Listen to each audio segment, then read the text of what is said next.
Pernahkah Anda membayangkan berdiri di hadapan seseorang dan mengetahui dengan pasti bahwa mereka berbohong, meskipun tidak ada satupun bukti fisik di tangan Anda?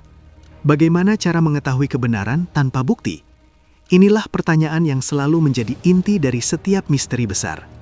Di tengah hiruk-pikuk kota Baghdad yang kuno, terdapat satu nama yang mampu melakukan hal mustahil ini. Abu Nawas, seorang tokoh yang dikenal jenaka, namun memiliki kedalaman berpikir yang melampaui masanya. Dia bukan sekedar pelawak istana, melainkan seorang ahli psikologi yang memahami bahwa setiap sel dalam tubuh manusia memiliki kejujurannya sendiri. Kisah kita dimulai di sebuah pagi yang cerah namun mencekam di dalam aula istana yang agung. Raja, pria berwibawa dengan mahkota emas bertahta permata, jubah sutra merah mewah, duduk di singgasana megah di dalam istana yang luas, tampak sangat geram. Sebuah permata tak ternilai harganya telah hilang dari perbendaharaan kerajaan semalam. Tidak ada pintu yang rusak, tidak ada penjaga yang melihat pencurinya, dan yang lebih mengerikan, hanya ada segelintir orang kepercayaan yang memiliki akses ke sana. Ini bukan sekadar pencurian biasa, ini adalah pengkhianatan dari dalam lingkaran terdalam kekuasaan. Raja segera memanggil Abu Nawas ke hadapannya, karena ia tahu bahwa kekuatan hukum saja tidak cukup untuk memecahkan teka-teki ini. Sang raja menjelaskan situasi dengan nada bicara yang rendah, namun penuh ancaman. Para menteri dan pengawal berdiri berjejer, masing-masing menundukkan kepala dengan raut wajah yang bervariasi. Abu Nawas hanya diam mendengarkan. Matanya yang tajam memindai setiap inci wajah orang-orang yang ada di ruangan itu. Ia tahu bahwa dalam diamnya mereka ada suara-suara kecil yang sedang berteriak melalui gerakan mata dan tarikan napas. Pemicu konflik dimulai saat Abu Nawas menyatakan bahwa ia bisa menemukan pencurinya dalam waktu singkat, asalkan semua orang yang memiliki akses ke perbendaharaan dikumpulkan di satu tempat. Ada desas-desus di antara para menteri, beberapa tampak meremehkan, sementara yang lain terlihat sangat tidak nyaman. Abu Nawas meminta setiap orang untuk memegang sebuah tongkat kayu kecil yang ia klaim memiliki kekuatan ajaib dari negeri jauh.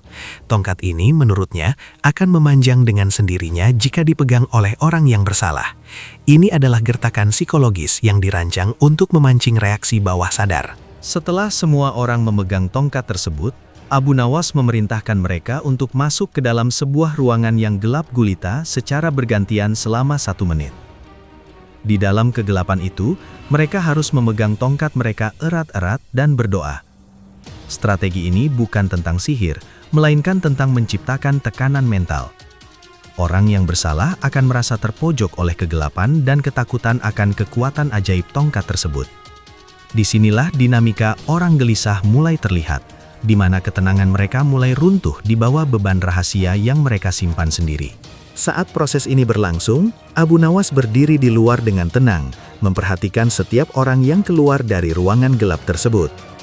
Ia tidak memperhatikan wajah mereka secara langsung, melainkan cara mereka berjalan dan bagaimana tangan mereka memegang tongkat tersebut. Analisisnya sangat tajam, tubuh manusia tidak bisa berbohong. Ketika seseorang merasa terancam, detak jantung meningkat, keringat mulai muncul di telapak tangan, dan gerakan menjadi kaku. Abu Nawas menunggu saat yang tepat, saat di mana beban rasa bersalah akan memaksa sang pelaku untuk bertindak secara irasional. Tibalah saatnya klimaks dari rencana cerdas ini. Setelah semua orang selesai berada di ruangan gelap, Abu Nawas meminta mereka berbaris kembali di depan raja. Ia menyuruh mereka untuk menunjukkan tongkat masing-masing secara bersamaan. Disinilah jebakan itu bekerja sempurna. Seseorang di antara mereka, karena takut tongkatnya akan memanjang secara ajaib, telah memotong tongkatnya beberapa sentimeter agar tetap terlihat normal jika tongkat itu benar-benar tumbuh. Orang ini tidak menyadari bahwa tongkat itu hanyalah kayu biasa yang tidak akan pernah berubah ukurannya. Dengan satu gerakan cepat, Abu Nawas menunjuk menteri yang memegang tongkat pendek tersebut. "Inilah pencurinya," serunya dengan lantang. Seluruh ruangan menjadi hening seketika. Menteri itu tampak pucat pasi, lututnya lemas dan ia terjatuh ke lantai. Ia akhirnya mengaku sendiri tanpa perlu disiksa. Mengapa? karena tekanan mental yang ia buat sendiri jauh lebih berat daripada ancaman apapun. Abu Nawas telah membaca reaksi, bukan kata-kata. Ia tahu bahwa ketakutan akan ketahuan telah mendorong pencuri itu untuk melakukan tindakan bodoh yang justru membuktikan kesalahannya. Raja sangat terkesan dengan ketepatan Abu Nawas. Namun, menteri tersebut memprotes. "Bagaimana Anda bisa tahu? Anda bilang tongkat ini ajaib." Abu Nawas tersenyum jenaka dan berkata, "Tongkat ini hanyalah kayu biasa dari kebun saya. Yang ajaib bukanlah tongkatnya, melainkan hati nurani Anda yang tidak bisa menanggung beban kebohongan. Inilah penyelesaian yang elegan. Kebenaran terungkap bukan melalui interogasi yang panjang, melainkan melalui pemahaman mendalam tentang sifat dasar manusia yang cenderung ingin menyelamatkan diri sendiri, namun justru menjerumuskan diri." Sekarang, mari kita masuk ke bagian analisa. Mengapa metode Abu Nawas ini sangat efektif? Secara sains, ketika seseorang berbohong, otak mereka bekerja 2 kali lebih keras. Mereka harus mempertahankan narasi palsu sambil mengawasi ancaman yang ada. Hal ini menyebabkan stres fisiologis yang manifest dalam bentuk mikromimik dan gerakan tubuh yang canggung. Abu Nawas menggunakan prinsip ini secara intuitif berabad-abad sebelum ilmu psikologi modern lahir. Ia menciptakan lingkungan di mana kejujuran menjadi satu-satunya jalan keluar yang logis bagi pikiran yang sedang panik. Dalam setiap kasus kriminal, bahasa diam adalah kuncinya. Orang yang bersalah seringkali melakukan kompensasi berlebihan. Mereka mungkin terlalu diam, atau sebaliknya, terlalu banyak bicara untuk menutupi kecemasan mereka. Dalam kisah ini, sang pencuri melakukan kompensasi fisik dengan memotong tongkatnya. Ini adalah bukti bahwa pikiran yang bersalah akan selalu mencari cara untuk memanipulasi kenyataan. Namun seringkali mereka justru meninggalkan jejak yang paling terang bagi mereka yang tahu cara melihatnya. Konspirasi di balik kecerdasan Abu Nawas sebenarnya sederhana. Ia tidak pernah mendengarkan apa yang dikatakan orang, melainkan bagaimana mereka mengatakannya. Ia adalah seorang ahli dalam membaca reaksi bawah sadar. Jika Anda perhatikan, di banyak cerita lainnya, Abu Nawas selalu menempatkan targetnya dalam situasi di mana mereka harus bertindak secara spontan. Spontanitas adalah musuh terbesar dari kebohongan.